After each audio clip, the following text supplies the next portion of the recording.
طالبة العلم البشرى من نور الفوز الوضاح قد نلت طموحا يا نبضي طالبتي شمسي بصباح. السلام علیکم ورحمۃ اللہ وبرکاتہ۔ بسم اللہ والصلاة والسلام علی رسول اللہ۔ الحمد للہ ربی اشرح لی صدری ویسر لی امری واحلل عقدۃ من لسانی یفقہوا قولی ربی یسر ولا تعسر وتمم بالخیر ربی انی لما انزلت الی من خیر فقیر ربی انی لما انزلت الی من خیر فقیر اللهم انفعنا بما علمتنا وعلمنا ما ينفعنا وزدنا علما۔ الحمدللہ، اللہ تعالیٰ کے فضل و کرم اور اس کی رحمت سے آج ہم اما پارے کی تفسیر کا آغاز کر رہے ہیں۔ امید کرتی ہوں آپ سبھی خیر و عافیت سے ہوں گے۔ اللہ تعالیٰ آپ سبھی کو اپنے حفظ و امان میں رکھے، آمین۔ دعا ہے اللہ تعالیٰ اس سفر میں ہمارے لیے آسانی والا معاملہ کر دے۔ بسم اللہ الرحمن الرحیم۔ اللہ کے نام سے شروع جو نہایت مہربان بہت رحم کرنے والا ہے۔ سورہ نبا مکی صورت ہے۔ اس کے 2 رکوع اور 40 آیات ہیں۔ سورہ نبا کا نام اس صورت کی دوسری آیت عن النبأ العظیم سے لیا گیا ہے۔ اس کا مفہوم ہے روز قیامت۔ عما یتساءلون عن النبأ العظیم الذی هم فیہ مختلفون۔ عما دراصل ان اور ما کا مجموعہ ہے۔ اس کا معنی ہے کسی چیز کے بارے میں۔ ان کا معنی ہے بارے میں اور ما کا معنی ہے کیا۔ عما بولتے وقت الف ہٹا کر عموماً ہم مختصر کر دیتے ہیں، تو پھر اسی انداز میں لکھا بھی جاتا ہے، یعنی اس کی آواز جو ان اور ما کی تھی وہ دب گئی اور صرف عما رہ گیا۔ عما یتساءلون، یتساءلون کا لفظ جو ہے وہ تساؤل سے ہے، سین حمزہ لام۔ سألہ اس کا معنی ہے سوال کرنا، اور تساؤل اس کا مطلب ہے آپس میں کسی چیز کے بارے میں پوچھنا، کوئی سوال کرنا۔ عما یتساءلون، وہ باہم کس چیز کے بارے میں سوال کرتے ہیں، یعنی یہ اہل کفر کس چیز کے بارے میں آپ سے سوال کرتے ہیں، یہ کس چیز کے بارے میں پوچھتے ہیں۔ سوال عموماً کیوں کیا جاتا ہے؟ بعض اوقات کسی چیز کے بارے میں جاننے کے لیے، اور بعض اوقات محض حجت بازی کے لیے، اور حجت بازی کے نتیجے میں صرف مذاق اڑانے کے لیے۔ جب نبی کریم صلی اللہ علیہ وآلہ وسلم اس دنیا میں مبعوث ہوئے، کفار کے سامنے اللہ تعالیٰ کی توحید کو بیان کیا اور موت کے بعد کی زندگی کے بارے میں ان کی تربیت کرنے کی کوشش کی، اور ان کے بارے میں جو حقائق قرآن مجید سے ملتے ہیں وہ ان کو سمجھائے، تو وہ آپس میں باتیں کرنے لگے۔ کیا باتیں کرنے لگے؟ یہ باتیں کہ یہ موت کے بعد کی زندگی کیا ہے، یہ قیامت کس کو کہتے ہیں، یہ محمد صلی اللہ علیہ وسلم کیسا کلام پیش کرتا ہے۔ اللہ رب العزت نے استفہامیہ انداز میں یہ بات اس لیے کی ہے تاکہ مشرکین مکہ کو اگلی باتوں کی اہمیت کا اندازہ ہو جائے۔ عن النبأ العظیم، اس عظیم خبر کے بارے میں۔ اس آیت میں عظیم خبر سے مراد قیامت کی خبر ہے، کیونکہ قیامت کا آنا کسی معمولی واقعے کا ہونا نہیں ہے۔ دنیا میں واقع ہونے والے جتنے بھی حادثات ہو سکتے ہیں، ان حادثات میں سے سب سے بڑا جو حادثہ ہے، یا ان خبروں میں سے سب سے بڑی جو خبر ہے، وہ قیامت کی خبر ہے۔ الذی ہم فیہ مختلفون، وہ خبر جس میں وہ اختلاف کرتے ہیں۔ اللہ کے نبی محمد صلی اللہ علیہ وسلم کے دور میں عقیدہ آخرت کے متعلق کئی طرح کے اختلافات پائے جاتے تھے۔ ان کا اختلاف کیا تھا؟ اہل مکہ یا اہل عرب میں موجود سب لوگ ایک ہی خیال کے نہیں تھے، وہ آپس میں قیامت کے متعلق مختلف رائے رکھتے تھے۔ ان میں سے بعض کہتے تھے کہ قیامت آ ہی نہیں سکتی، بعض کہتے تھے اگر قیامت آ بھی گئی تو ہمیں دنیا میں بھی بہت کچھ ملا ہوا ہے، وہاں بھی مل جائے گا۔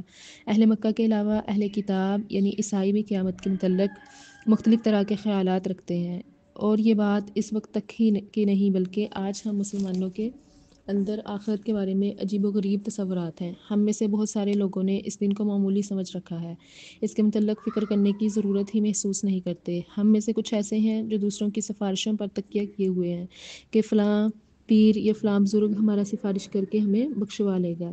بہرحال ان مشرکین اور کفار میں قیامت کے بارے میں مختلف طرح کے خیالات پائے جاتے ہیں۔ پھر آگے اگلی آیات میں اللہ رب العزت فرماتے ہیں کلا سیعلمون ثم کلا سیعلمون، ہرگز نہیں جلد ہی وہ جان لیں گے۔ پھر ثم جو ہے پھر تاکید کے ساتھ آیا ہے، ثم کلا سیعلمون، پھر ہرگز نہیں جلد ہی وہ جان لیں گے۔ یہ کافر جن باتوں میں شک کرتے ہیں آپس میں یا پھر مسلمانوں سے اختلاف رکھتے ہیں، اسی دنیا میں ہی موت کے وقت آخرت کی حقیقت کھل کر ان کے سامنے آ جائے گی، کیونکہ جس کی موت آ گئی سمجھو اس کی قیامت شروع ہو گئی۔ پھر اس کے بعد اگلی آیات میں اللہ تعالیٰ انسان کی زندگی کے مقاصد بیان کر رہے ہیں۔ یہ نہیں کہ ہم نے زمین میں کوئی بھی چیز بے فائدہ پیدا کی ہے۔ اگر ہم نے کوئی چیز زمین میں بے فائدہ پیدا نہیں کی تو انسانوں کو ہم کیسے بے فائدہ پیدا کر سکتے ہیں؟ دنیا میں انسان آئے، زندگی گزارے اور چل دے، یہ ممکن نہیں، یا پھر یہ کافی ہی نہیں ہے۔ اللہ تعالیٰ نے انسان کو عقل و شعور دیا ہے تاکہ وہ ان نعمتوں سے فائدہ اٹھائے جو اللہ تعالیٰ نے زمین میں پیدا کی ہیں۔ انسان کی زندگی کا مقصد یہ آزمائش ہے کہ وہ اللہ کی عطا کردہ قوتوں، اس کی نعمتوں کا درست استعمال کرتا ہے یا غلط، اور اسے اس امتحان کے لیے موت تک کا وقت دیا گیا ہے۔ اس دوران میں وہ پرچہ امتحان کو جس طرح چاہے وہ حل کر لے۔ موت کے وقت اسے اس کے امتحان کے نتیجے سے آگاہ کر دیا جائے گا۔ عالم آخرت میں اسے اس کے کیے ہوئے اعمال کی جزا اور سزا دی جائے گی۔ پھر آگے اگلی آیات میں اللہ رب العزت اپنی نعمتوں کا تذکرہ کر کے اپنے بندوں سے سوالیہ انداز میں پوچھ رہے ہیں، الم نجعل الارض مہادا والجبال اوتادا، کیا ہم نے زمین کو بچھونا نہیں بنایا اور پہاڑوں کو میکھے نہیں بنایا؟ زمین کو بچھونا بنانے کا مطلب کیا ہے؟ اللہ تعالیٰ نے اس زمین میں انسان کی رہائش اور اس کے چلنے پھرنے، کھانے پینے اور دوسری تمام ضروریات کے انتظامات کر دیے ہیں۔ والجبال اوتادا، پہاڑوں کو میکھے بنا کر زمین میں نصب کر دیا تاکہ زمین ہلے نہیں۔ اگر یہ پہاڑ نہ ہوتے تو زمین لرزتی ہی رہتی اور انسان کا زمین پر چلنا پھرنا بھی مشکل ہو جاتا۔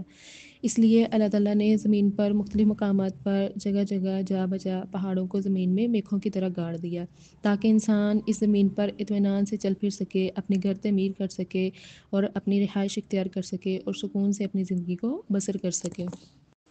وَخَلَقْنَاكُمْ أَزْوَاجًا، اور ہم نے تمہیں جوڑا جوڑا پیدا کیا، مرد اور عورت کا پیدا کرنا اور پھر ان دونوں میں سے ایک دوسرے کے لیے فطری کشش پیدا ہونا، یہ بھی اللہ تعالیٰ کی بہت بڑی نعمت ہے۔ اللہ تعالیٰ نے ان میں محبت اور مودت پیدا کر دی، اور وہ یہ کہ ایک دوسرے کے ساتھ زندگی گزارتے ہیں۔ نوع انسان کی بقا کا مقصد ہی بہت اہمیت کا حامل تھا، لیکن اللہ تعالیٰ نے اس کے ساتھ ساتھ مرد و عورت میں محبت، کشش اور سکون پیدا کر کے انسان کی زندگی کو اور پرکشش بنا دیا۔ آگے اگلی آیت میں اللہ رب العزت فرماتے ہیں، وَجَعَلْنَا نَوْمَكُمْ سُبَاتًا، اور ہم نے تمہاری نیند کو آرام کا ذریعہ بنایا۔ نیند کیا چیز ہے؟ اس کی حقیقت جاننے سے انسان آج تک قاصر رہا ہے۔ ہم صرف اتنا جانتے ہیں کہ جب انسان کام کرتے کرتے تھک جاتا ہے تو اسے آرام کی ضرورت ہوتی ہے، لیکن محض کام چھوڑ دینے سے تھکاوٹ دور نہیں ہوتی، نیند سے ہی تھکاوٹ دور ہوتی ہے۔ نیند ایک اضطراری امر ہے جو تھکے ہوئے انسان کو لیٹنے پر مجبور کر دیتی ہے اور پھر اس پر چھا جاتی ہے۔ کام کرتے ہوئے انسان کے جسم سے جو خلیے جل کر تباہ ہو جاتے ہیں تو نیند کی حالت میں ان کی جگہ نئے خلیے پیدا ہو جاتے ہیں۔ جب انسان کے جسم کی تعمیر و مرمت پوری ہو جاتی ہے تو انسان کی نیند کا وقت ختم ہو جاتا ہے، تو پھر وہ تازہ دم ہو کر اٹھ جاتا ہے اور پھر اپنے کاموں میں لگ جاتا ہے۔ وَجَعَلْنَا اللَّيْلَ لِبَاسًا، اور رات کو ہم نے تمہارے لیے لباس بنایا۔ رات انسان کے لیے لباس کیسے ہوتی ہے؟ رات جو ہوتی ہے وہ دن کی نسبت ٹھنڈی بھی ہوتی ہے اور تاریک بھی۔ یہ دونوں باتیں نیند کے لیے ضروری ہوتی ہیں۔ دن کو بھی جب کسی وقت انسان کو سونے کی ضرورت محسوس ہوتی ہے تو وہ کوئی تاریک جگہ، کوئی اندھیرے والی جگہ کو تلاش کرتا ہے، آنکھوں پر کپڑا رکھ لیتا ہے، اور کبھی کبھار رات کو بھی اسی غرض سے آنکھ پر کپڑا رکھ لیتا ہے کہ وہ گہری نیند کا لطف لے سکے، کیونکہ اندھیرے میں انسان کو اچھی نیند آتی ہے۔ پھر اس کے بعد وَجَعَلْنَا اللَّيْلَ وَجَعَلْنَا النَّهَارَ مَعَاشًا، اور دن کو معاش یعنی کمانے کا ذریعہ بنایا۔ یہ بھی اللہ تعالیٰ کی نعمتوں میں سے ایک بہت بڑی نعمت ہے۔ اللہ تعالیٰ کے پیدا کردہ فطری ذرائع یہ ہے کہ انسان دن کو کام کرے جبکہ اسے قدرتی روشنی آسانی سے میسر آتی ہے، اور رات کو آرام کرے اور نیند لے، کیونکہ نیند کے لیے جس طریقے کی ضرورت ہے وہ اسے رات کو آسانی سے قدرتی ذرائع سے مہیا ہو جاتی ہے۔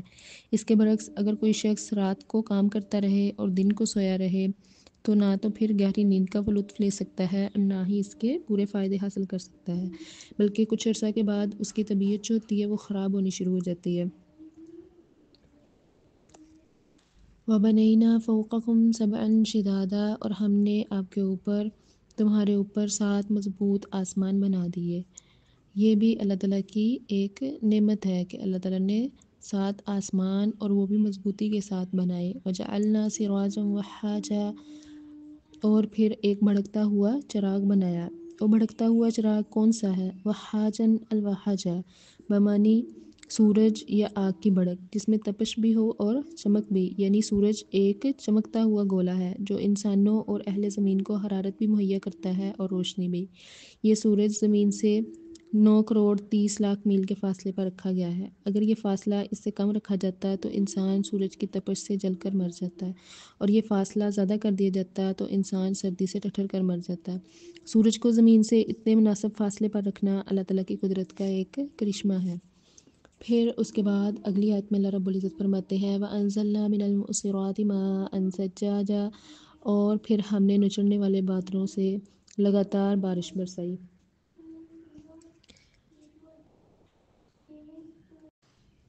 پھر اسی سورج کی حرارت سے سطح سمندر سے آبی بخارات اٹھتے ہیں جو کسی سرد طبقہ میں پہنچ کر پانی کے قطرے بن کر برسنے لگتے ہیں، اور یہی نباتات روئے زمین پر بسنے والی تمام جاندار مخلوق کے رزق کا ذریعہ اور زندگی کی بقا کا سبب بنتی ہے۔ ان سب باتوں پر غور کرنے سے انسان اس نتیجے پر پہنچتا ہے کہ اللہ تعالیٰ نے اس کائنات میں کوئی بھی چیز بے مقصد پیدا نہیں کی۔ پھر کیا انسان کو ہی اتنی قوتیں عطا کرنے کے بعد اللہ تعالیٰ نے بیکار پیدا کر دیا ہوگا؟ نہیں، ایسا بالکل بھی نہیں ہے کہ انسان کو بیکار پیدا کیا ہو، جو وہ چاہے وہ کرتا پھرے، اور اس کو جو نعمتیں دی گئی ہیں اس پر اسے پوچھ گچھ بھی نہ ہو، اور اس کی زندگی کے متعلق اس سے مواخذہ نہ کیا جائے۔ یہ سب باتیں زندگی کے بعد موت پر مضبوط دلیل ہیں، اور ایک وقت ایسا بھی آنے والا ہے جب اس کائنات کی بساط کو لپیٹ دیا جائے گا اور سب انسانوں کو دوبارہ پیدا کر کے ان سے محاسبہ لیا جائے گا۔ یہ کام کب ہوگا؟ اللہ کے ہاں اس کے لیے بھی ایک وقت مقرر ہے۔ یوم ينفخ فی الصور فتأتون افواجا، جس دن سور میں پھونکا جائے گا، فتأتون افواجا، تو وہ قبروں سے فوج در فوج نکل کر آ جائیں گے۔ یہ جو ہے یہ دراصل نفخہ ثانیہ کے وقت ہوگا کہ لوگ اپنے جرائم کی بنا پر مختلف گروپوں میں تقسیم ہو جائیں گے اور اللہ کے حضور گروہ در گروہ پیش ہوں گے۔ وفتحت السماء فکانت ابوابا، اور آسمان کھول دیا جائے گا اور اس میں دروازے ہی دروازے ہو جائیں گے۔ آج ہمیں آسمان دیکھنے میں نیلا اور صحیح سالم چھت نظر آتی ہے جس میں کہیں کوئی دھراڑ یا شگاف نہیں ہے، لیکن جب قیامت کا پہلا سور پھونکا جائے گا، جب پہلا سور پھونکا جائے گا تو اس آسمان میں اتنی دھراڑیں یا شگاف پڑ جائیں گے کہ ایسے معلوم ہوگا کہ سارا آسمان بس دروازے ہی دروازے بن گیا ہے۔ اس وقت تو یہ ہمیں ایک محفوظ چھت نظر آ رہا ہے، لیکن جب آسمان کے دروازے ہی دروازے بن جائیں گے تو پھر وہ ہمارے لیے محفوظ چھت نہیں رہے گی، بلکہ بے شمار ستارے جو ہیں وہ آپس میں ٹکرا جائیں گے، اور دوسری چیزیں جو آسمان میں ہیں وہ سب زمین کا رخ اختیار کریں گی۔ ان جہنم کانت مرصادا، اور بے شک جو جہنم ہے کانت مرصادا، وہ گھات لگائے ہوئے ہے۔ وفتحت السماء فکانت ابوابا، آسمان کھول دیا جائے گا، اس میں دروازے ہی دروازے ہو جائیں گے۔ پھر اس کے بعد وسیرت الجبال فکانت سرابا، اور پہاڑ چلا دیے جائیں گے اور وہ سراب کی طرح یعنی ریت کی طرح ہو جائیں گے۔ پہاڑوں کی زمین میں گرفت جو ہوگی وہ ڈھیلی پڑ جائے گی، ان کے مقامات میں تبدیلی واقع ہو جائے گی، پھر ان کے پتھر ایک دوسرے سے ٹکرا کر بالآخر چمکتی ریت کے تودے بن جائیں گے۔ پھر ایک خاص زاویہ سے دیکھنے سے معلوم ہوگا کہ یہ ٹھاٹھے مارتا ہوا سمندر ہے۔ پھر ان کی یہ کیفیت بھی نہیں رہے گی، بلکہ ہوا ان ریت کے تودوں کو ادھر سے ادھر اڑاتی پھرے گی۔ ان جہنم کانت مرصادا، بے شک جہنم جو ہے وہ گھات لگائے ہوئے ہے۔ مرصادہ کا معنی گھات لگانا یا تاک لگا کر بیٹھنے کی جگہ، جہاں شکاری غافل شکار کو پکڑنے کے لیے بیٹھتا ہے، یعنی وہ شکاری جو بالکل غافل ہوتا ہے، اس کو کسی چیز کے بارے میں علم نہیں ہوتا ہے کہ اس کا شکار ہونے والا ہے، پھر جب شکار اس کی زد میں آ جاتا ہے تو وہ ایک دم اسے قابو کر لیتا ہے۔ تو آخرت کے منکر بھی جہنم کے غافل شکار ہیں جو انجام سے بے خبر اور لاپرواہ ہو کر زمین میں آزادانہ زندگی بسر کر رہے ہیں۔ ان کے مرنے کی دیر ہے کہ جہنم فوراً انہیں اپنے قبضہ میں لے لے گی، وہ تو پہلے ہی اس انتظار میں ہے کہ اسے کب کوئی شکار مہیا ہوتا ہے۔ للطاغین مآبا، للطاغین، وہ جہنم جو ہے وہ سرکشوں کا ٹھکانہ ہوگی۔ لابثین فیہا احقابا، اور وہ لوگ اس میں مدتوں پڑے رہیں گے۔ احقابا حقبت کی جمع ہے، اور حقبہ کا معنی ہے 80 سال کا عرصہ یا اس سے زائد مدت۔ اس کی جمع حقب بھی آتی ہے اور احقاب بھی، یعنی اہل دوزخ پر جب ایک حقبہ گزر جائے گا تو دوسرا حقبہ شروع ہو جائے گا، پھر تیسرا، گویا لامتناہی مدت تک وہ دوزخ میں ہی پڑے رہیں گے، وہاں سے وہ نکالے نہیں جائیں گے۔ لا یذوقون فیہا بردا ولا شرابا، وہ اس جہنم میں نہ تو ٹھنڈک محسوس کریں گے ولا شرابا، اور نہ ہی کوئی مشروب، اگر ان کو کوئی مشروب دیا بھی جائے گا الا حمیما وغساقا، تو وہ ان کے لیے گرم پانی ہوگا اور بہتی ہوئی پیپ ہوگی، جزاء وفاقا، جو وہ دنیا میں مسلمانوں کا مذاق اڑاتے تھے، اللہ کے نبی صلی اللہ علیہ وآلہ وسلم کا مذاق اڑاتے تھے، اس کے بدلے ان کو پھر پورا بدلہ دیا جائے گا، ان کو سزا دی جائے گی، یعنی اتنی ہی سزا دی جائے گی جس قدر ان کے برے اعمال تھے، اس سے زیادہ سزا نہیں دی جائے گی۔ اور ان کے جرائم کی بنیاد یہ تھی کہ انہیں اس بات کا یقین ہی نہیں آتا تھا کہ ان کا محاسبہ کیا جانے والا ہے، اسی بنا پر انہوں نے آیات سے انکار کیا تھا اور نبی کریم صلی اللہ علیہ وآلہ وسلم اور مسلمانوں کا مذاق اڑایا تھا۔ کیوں اڑایا تھا مذاق اور کیوں وہ ایسا کرتے تھے؟ انہم کانوا لا یرجون حسابا، کہ بے شک جو وہ تھے وہ حساب کی امید نہیں رکھتے تھے، وہ اس بات کا خیال ہی نہیں رکھتے تھے کہ قیامت بھی آنے والی ہے اور اس میں محاسبہ بھی ہوگا۔ وَكَذَّبُوا بِآيَاتِنَا كِذَّابًا، اور انہوں نے ہماری آیات کو جھٹلایا، وَكُلَّ شَيْءٍ أَحْصَيْنَاهُ كِتَابًا، اور ہم نے ہر چیز کو کتاب میں شمار کر رکھا ہے، فَذُوقُوا فَلَن نَّزِيدَكُمْ إِلَّا عَذَابًا، تو پھر چکھو تمہارے لیے عذاب ہی ہے، اس کے علاوہ کچھ بھی نہیں ہے۔ بعض لوگوں کا خیال ہے کہ اہل دوزخ کو جب دوزخ کے عذاب سہتے سہتے ایک طویل مدت گزر جائے گی تو پھر ان کی طبیعتیں اسی کی طرح ہو جائیں گی اور وہ عذاب کو پھر محسوس نہیں کریں گے۔ اس آیت سے ان کے اس نظریہ کی تردید ہو گئی ہے، فَذُوقُوا فَلَن نَّزِيدَكُمْ إِلَّا عَذَابًا، کیونکہ اہل دوزخ کو جو عذاب دیا جائے گا وہ ایک ہی حالت پر نہیں رہے گا، اہل دوزخ کی طبیعتیں اس کی عادی نہیں ہوں گی بلکہ اس عذاب میں مسلسل اضافہ ہوتا رہے گا۔ بعض لوگوں کا یہ بھی خیال ہے کہ طویل زمانہ گزرنے کے بعد جہنم پر بھی ایک وقت ایسا آئے گا جب اس کی آگ ماند پڑ جائے گی بلکہ بجھ جائے گی، خواہ اہل دوزخ اس میں ابھی موجود بھی ہوں۔ اس آیت سے ان لوگوں کے نظریہ کی تردید ہو جاتی ہے جو کہتے ہیں کہ اہل دوزخ اس عذاب کو محسوس نہیں کریں گے بلکہ وہ اس کے عادی ہو جائیں گے۔ دوزخ والے کبھی بھی اس آگ کے اس عذاب کے عادی نہیں ہو سکیں گے بلکہ ان کا عذاب بڑھتا ہی چلا جائے گا۔ ان للمتقین مفازا، پیچھے اللہ رب العزت ان لوگوں کے متعلق جو اللہ کے نبی صلی اللہ علیہ وآلہ وسلم اور مسلمانوں کا مذاق اڑایا کرتے تھے، قیامت کے دن پر یقین نہیں رکھتے تھے، کفار اور مشرکین کے متعلق وعید کے متعلق آیات تھی، اور پھر ساتھ ہی اللہ رب العزت نے اپنے بندوں کے لیے، اپنے نیک بندوں کے لیے اپنی نعمتوں کا تذکرہ کیا ہے۔ ان للمتقین مفازا، کہ بے شک جو میرے متقی بندے ہیں ان کے لیے بہت بڑی کامیابی ہے۔ مفازہ کا لغوی معنی نجات حاصل کرنا، مصیبتوں سے نجات حاصل کر کے خیر و عافیت کے ساتھ سلامتی کی جگہ پر پہنچنا ہے، اس لیے فاز الرجل فوز الرجل کے معنی میں آتا ہے کہ انسان مر کر دنیا کی پریشانیوں اور مصیبتوں سے نجات حاصل کر لیتا ہے۔ تو اس کا مطلب یہ ہے کہ پرہیزگاروں کے لیے سب سے بڑی کامیابی یہی ہے کہ انہیں قیامت کے دن کے مصائب اور دوزخ کے عذاب سے نجات مل جائے گی اور وہ ایسے محفوظ اور سلامتی والے مقام پر پہنچا دیے جائیں گے جہاں جہنم کے عذاب کی ان تک گرمی بھی نہیں پہنچ سکے گی۔ اس کے بعد جنت میں داخلہ اور جنت کی نعمتوں کا حصول تو وہ اللہ کی مہربانی اور فضل سے زائد انعام ہوگا۔ پھر آگے اللہ رب العزت اپنے نیک بندوں کے لیے نعمتوں کا تذکرہ کر رہے ہیں، حدائق و اعنابا، ان کے لیے باغات ہوں گے اور انگور ہوں گے، یعنی ان کے کھانے اور پینے کی چیزوں کا تذکرہ کیا جا رہا ہے۔ پرہیزگاروں کو نجات کے بعد جو زائد انعام جنت یا جنت کی نعمتوں کی صورت میں ملے گا، ان میں پہلی چیز تو حدائق ہے۔ حدائق جو ہے وہ حدیقہ کی جمع ہے، اور حدیقہ ایسے باغ کو کہتے ہیں جس کے گرد حفاظت کے لیے چار دیواری کی گئی ہو۔ ایسے باغات میں بالخصوص انگوروں کا ذکر ہے، کیونکہ انگور ایک ایسا پھل ہے جو پورے کا پورا کھایا جا سکتا ہے، نہ تو اس کا چھلکا اتارا جاتا ہے اور نہ ہی اس میں گٹلی یا بیج ہوتے ہیں، اگر بیج بھی ہوں تو وہ صرف بڑے سائز کے انگور میں جسے منقع بنتا ہے، یہ بیج بھی اگر کوئی شخص کھا لے تو اس میں کوئی حرج نہیں ہے، اور یہ منہ میں ڈالتے ہی گل جاتا ہے، میٹھا بھی اتنا ہوتا ہے اور مزیدار بھی اور لذیذ بھی، اس لیے اسی پھل کا ذکر کیا گیا ہے، اور یہ جنتیوں کے لیے اللہ تعالیٰ کی طرف سے انعام ہوگا۔ وَأَقُولُ قَوْلِي هَٰذَا وَأَسْتَغْفِرُ اللَّهَ لِي وَلَكُمْ وَلِسَائِرِ الْمُؤْمِنِينَ وَالْمُؤْمِنَاتِ۔ السلام علیکم ورحمۃ اللہ وبرکاتہ۔ علم الشريعة غيث سح وابله، فافتر قلب الفتى غضا وريانا، لله در امرئ أفنى شبيبته، يتلو ويحفظ إسنادا وقرآنا۔